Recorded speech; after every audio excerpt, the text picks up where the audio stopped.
Secara singkat, para ulama mendefinisikan hasad atau iri hati dan dengki ini dengan kalimat yang sangat singkat, padat, lugas. Ya. Al-iradatu fi izalatin ni'amil akharin. Hasad itu kata para ulama adalah keinginan, saya ulang, keinginan untuk menghilangkan satu nikmat. Saya ulang, keinginan untuk menghilangkan satu nikmat yang melekat pada orang lain. Pelan-pelan ya, keinginan untuk menghilangkan satu nikmat yang melekat pada orang lain. Ya, di bagaimana caranya orang yang sedang diuji diberikan nikmat oleh Allah hilang nikmatnya atau tidak dia dapati ya. Hati-hati ya, kalau Anda misalnya lewat tiba-tiba melihat tetangga sedang punya mobil baru, ada keinginan dari dalam diri Anda, misal, ya kan? Wah, mobilnya kok bagus-bagus ya, mungkin satu saat dia nggak punya seperti itu. Nah, itu sedang kena penyakit tuh. Ya. Ada teman Anda sedang promosi jabatan, tiba-tiba Anda menginginkannya misalnya, menginginkan hal yang serupa, ya, dan dia kehilangan hal itu pun sedang kena penyakitnya. Atau bahkan ketika Anda menginginkan nikmat itu, sekalipun tidak mengharapkan dia kehilangannya, itu pun sedang terkena penyakitnya. Nanti kita akan lihat ya, kita akan lihat. Coba umumnya Anda kalau melihat teman-teman punya barang baru, pengen atau tidak? Nah, bagaimana keinginan itu nanti bisa masuk kategori hasad atau sekedar cuma ingin saja? Nanti ada keterangannya ya. Baik, jadi bagian pertama yang disebut dengan hasad dalam keterangan Al-Quran dan hadis-hadis Nabi SAW, kata para ulama, al-iradatu fi izalati ni'amil akhirin, keinginan untuk menghilangkan nikmat-nikmat yang melekat pada orang lain. Pelan-pelan. Sekarang kita lihat bagaimana bahayanya penyakit ini. Quran surah ke-113 Al-Falaq, satu surah sekaligus ya. Kita ambil peringatan Nabi dulu sallallahu alaihi wasallam ya, yang diterangkan lewat Al-Quran. Allah berfirman di kalimatnya ya, Quran surah Al-Falaq, qul a'udzu birabbil falaq. Pelan-pelan katakan, ini perintah. Jadi kalau ada kata qul itu perintah ya, perintah. Jadi sifatnya kalau sudah perintah itu penegasan, mesti ya, sedapat mungkin kita lakukan. Sedapat mungkin kita lakukan. Kata Allah, katakan, qul a'udzu birabbil falaq, aku berlindung kepada penguasa subuh, yang punya waktu subuh. Subuh itu awal aktivitas ya. Saya tulis dulu, berlindung pada penguasa subuh, saat aktivitas mulai dilakukan. Awas pelan-pelan ya, nanti kita simpulkan di akhir. Min syarri ma khalaq ya, dari segala jenis kejahatan makhluk. Jadi ada orang berpotensi dari subuh aja, orang lain mulai beraktivitas kebaikan, mau kerja, mau berangkat, ada orang lain merencanakan kejahatan dari subuh, Pak ya. Ini menarik nih ya, hati-hati, ini peringatan Quran. Ada orang-orang yang berniat berbuat jahat itu dari subuh sudah punya rencana. Jadi Anda jangan kira kalau subuh mulai tampak, fajar mulai bersinar misalnya, jangan Anda duga bahwa semua orang itu akan beraktivitas baik semua ya, belum tentu ya. Ada orang-orang yang terjangkit penyakit bersiap melakukan satu keburukan. Ini tidak, ini apa? Oke. Kedua, min syarri ma khalaq, dari segala jenis kejahatan. Saya tulis dulu, segala jenis kejahatan. Segala khair, nggak apa-apa ya, ketahan. Perhatikan pelan-pelan, teruskan ayatnya. Wa min syarri ghasiqin idza waqab, dan dari kejahatan yang muncul di malam saat gulita, saat gelap ya. Perhatikan, jadi ada orang yang berbuat jahat dari waktu subuh, ada orang berbuat jahat di waktu malam ya. Sedangkan ayat ini ingin menunjukkan bahwa penguasa subuh sampai malam itu cuma Allah ya. Di Allah menguasai subuh sampai dengan menguasai malamnya. Anda diminta berlindung dari orang-orang berniat jahat baik di waktu subuh ataupun di waktu malam. Pelan-pelan. 3, saya agak cepat. Wa min syarrin naffatsati fil 'uqad, dan dari kejahatan tukang sihir ya, saat dia mulai membuat mantra-mantra yang ditiupkan pada buhul orang-orang ya.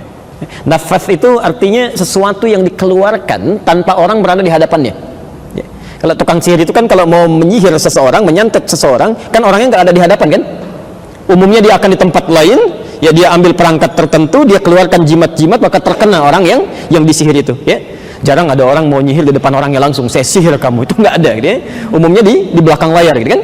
Baik, jadi yang ketiga ada kejahatan tukang sihir, tukang santet, kejahatan penyihir. Sekarang fokus. Setelah Allah menerangkan 3 jenis kejahatan ini, yang keempatnya tiba-tiba mengatakan, lihat kalimatnya, wa min syarri hasidin idza hasad. Dan dari kejahatan orang yang punya penyakit hasad. Ya, saya ulang. Dan dari kejahatan orang yang punya penyakit hasad, orang yang punya penyakit iri hati, iri, dengki. Apabila penyakitnya sudah mulai muncul. Fokus sebentar, fokus. Ya. Sekarang saya berikan ilmu sedikit ya. Saya berikan ilmu. Yang pertama perhatikan, ini poin penting. Bapak Ibu sekalian, setiap ayat-ayat ini itu disambungkan dengan wawu. Ya. Coba lihat kalimatnya. Qul a'udzu birabbil falaq min syarri ma khalaq wa min syarri ghasiqin idza waqab wa min syarri naffathatin fil 'uqad wa min syarri hasidin idza hasad. Kalau Anda menemukan kalimat-kalimat dirangkai dengan huruf waw, itu dalam bahasa Arab, waw ini dinamakan dengan atful ma'iyyah. Ya. Al-atfu wal ma'iyyah.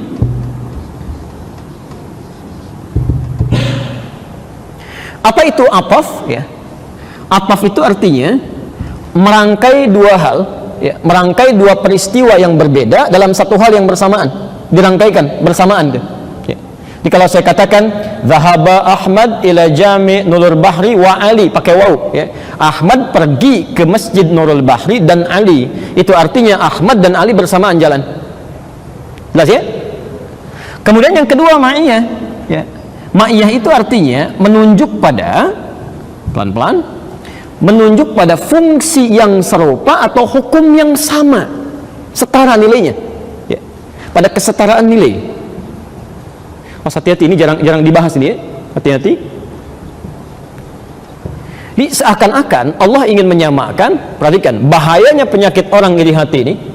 Bahaya penyakit iri hati itu sama dengan bahaya sihir, ya. Bahaya tukang sihir. Bahkan caranya sama ya. Jarang-jarang kan ada orang iri hati langsung di hadapan orangnya. Ya, biasanya ketika dia iri hati, ingat, kan?